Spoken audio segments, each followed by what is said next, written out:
New Zealand, the country whose major form of transportation is bungee jumping.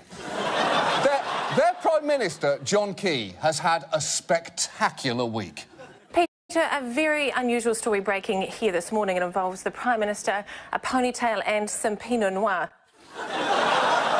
That is the single greatest news tease I've ever heard.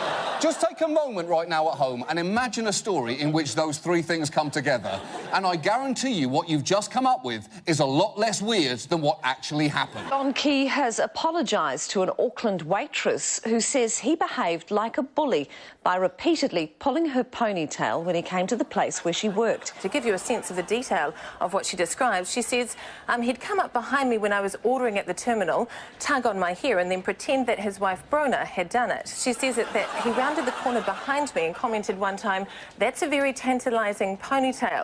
Oh.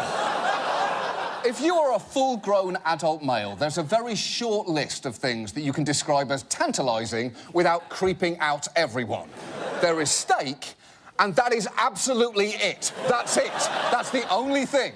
And the crazy thing here is, it turns out this had been going on for a while. The woman, who's not been identified, says it began in November.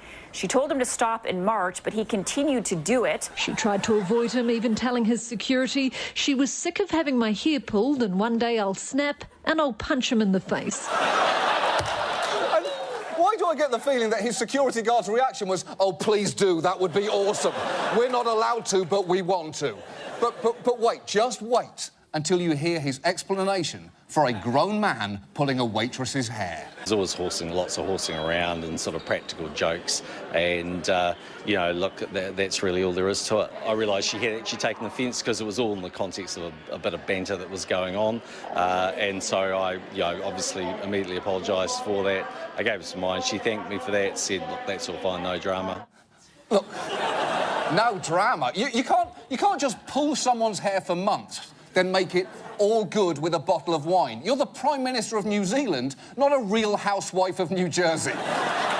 But amazingly, this story gets one step weirder, because then people went back and found other clips of him randomly touching strangers' hair, including this one of him pulling a child's ponytail. OK, well, that's good. That's very sweet. Do you know who this man is? Yeah. Who is he? A ponytail pulling Prime Minister right there. What are you doing? John Key can't pass any dangling hair without pawing at it. He's more cats than Prime Minister at this point.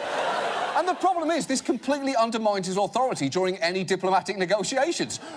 We'd very much like you to end the sanctions. Yeah, we're not going to do that, and I'll tell you why. You're a creepy individual who pulls women's hair.